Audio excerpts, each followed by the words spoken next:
به راستی شرم و ننگ و تفو بر اون کسانی که خودشون رو میهن پرست، وطن پرست اعلام میکنن و چشمشون رو به کشتارهایی که جانیان و اشغالگران جمهوری اسلامی در این سرزمین انجام میدن بستند و این پرچمهای بیگانه و انیرانی رو در سرزمینمون نادیده میگیرند. به راستی تفو بر تو که میهن پرست 12 روزه خودت رو نام گذاشتی و ثبت کردی. در تاریخ ما شما رو فراموش نخواهیم کرد که به راستی چه کردید در این سرزمین. روزگاری خواهد رسید که مردم ایران به حساب یکایک کسانی که امروز در سمت جانیان و جنایتکاران ایستادن خواهند رسید. وانگهی در روز گذشته دیدیم که یک فرمانده پایگاه بسیج با چاقو محاکمه خیابونی شده و این موج داره بیشتر و بیشتر میشه. محاکمه های خیابانی توسط فرزندان پارتیزانی ایرانی داره هر روز بیشتر و بیشتر میشه و یک به یک اونها محاکمه خواهند شد یا خودشون باید بیان در سمت درست تاریخ بایستن و همونطور که اعلیحضرت رضا شاه دوم فرمودند اکنون هنگامی هستش که باید گزینش بکنند و بیان در سمت درست تاریخ بایستن و روی اسب بازنده حکومت جمهوری اسلامی که به راستی به پایانش داره نزدیک و نزدیکتر میشه چشم‌پوشی بکنن و بیان به سمت مردم، یا اینکه یک روزی به سزای جنایاتشون خواهند رسید.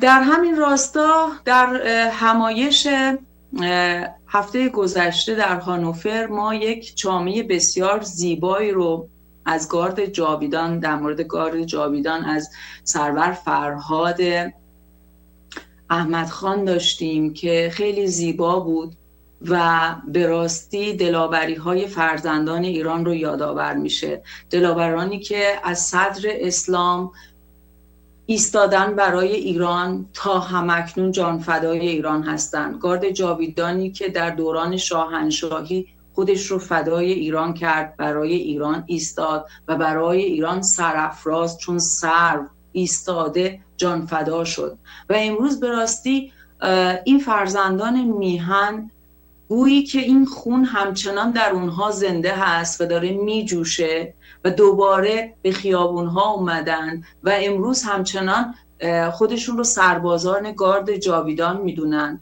و پیام هایی که از گوشه گوشه جهان و به ویژه از دل ایران ما میگیریم این هستش که خودشون رو سرباز گارد جاویدان میدونن و پاسدار این خاک پاک میدونن. در یک چامه بسیار زیبایی سرور احمدخان این روزگار رو، این دلیری رو به چامه نشوندن، به شعر نشوندن که من دلم نیامد شما کامل این چامه ها رو نشنوید و یکی از این چامه ها همین چامه گارد جاویدان هست، شعر گارد جاویدان که خود آقای فرهاد احمدخان این رو سراییدن و خودشون رو هم این رو در برنامه خوندن با صدای بسیار گرم و دلچسب و من خواهش میکنم که از سرور سیاوش نازنین این چامه رو پخش بکنن و برگردیم و ادامه برنامه رو در این امشب با شما داشته باشیم. خیلی سپاسگزارم.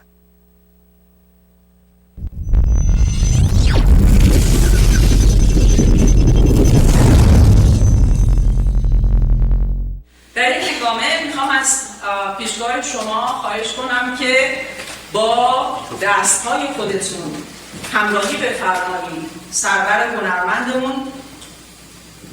جناب فرهاد احمدخان رو که آوای چامه زیبای ایشون رو از زبان خودشون بشنویم. شاعر و هنرمند ما سرور فرهاد احمدخان.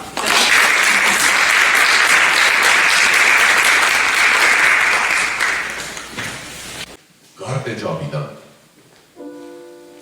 از روزگار داریوش بزرگ هخامنشیان داشته این ما گارد شکوهمند جاویدان، جلودارانی همگی از تبار گلان و دلیران، نگاهبان جان گرانمایه پادشاهان من، پاسدار فرق و شکوه تاج و تخت نیاکان من، برای شاه و ایران دلاورانه در هر میدان، زره پوشان بیباک در رسته های بیپایان، با مهر میهن تا واپسین نفس جان فشان، نگین سپاه ایران سرفراز و درخشان، چونان سپر پولادین برابر یورشگران، به هنگام رزم آذرخش خشم سواران، پیچش غرششان در پهنه هر بیابان،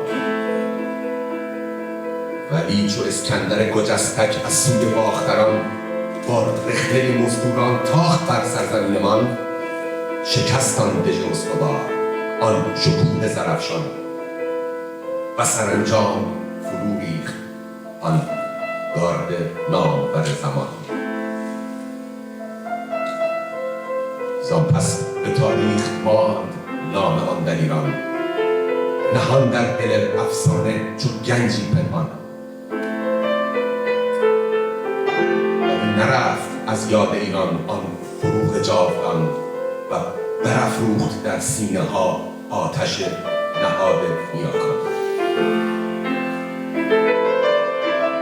اکنون پس از سالها ستم ایرانیان، خروشی برپا شده در جان ایرانیان، و پدیدار شده دگربار آن گارد جاویدان، تا بدرد پیکر جایگیر شدگان در زادگاهان.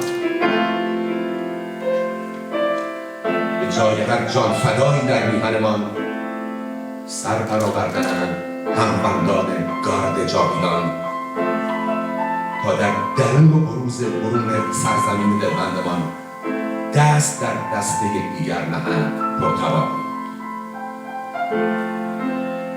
بخروشند بر دشمنان فرهنگ سترگمان، بیرون فکنند شبیخون زنندگان به خاکمان. بسازند دگربار کشوری سزاوار مردمانمان، و زنده کنند نام و یاد گارد جاویدان.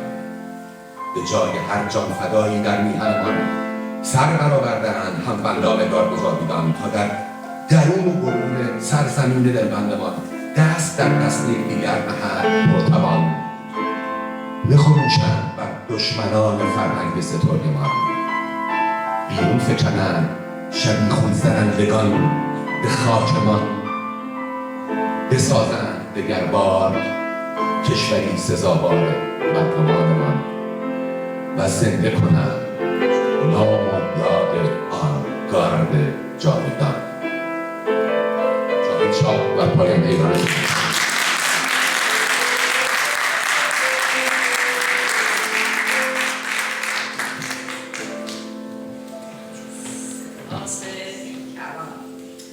سپاس از یکباری شما و به راستی چه سخنان دلچسب و دلنشینی. گویی که این خون در دل مردمان این سرزمین همچنان می جوشه. در سال سیاه 57 بسیاری از سران گارد جاویدان ما رو سرباخی کرد. اما این خون گویی در رگان فرزندان این خاک پاک کهن همچنان می جوشه.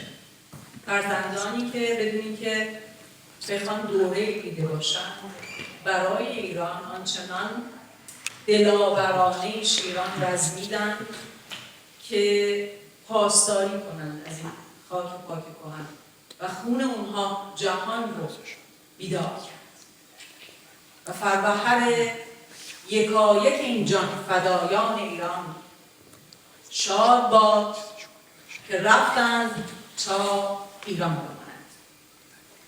درود بر فروهر یکایک جان فدایان این خاک پاک کهن از صدر اسلام 1400 سال پیش تا کنون. و ما این اهریمن رو برای همیشه در این خاک اهورایی پایان خواهیم داد و به فرهنگ و هویت خودمون باز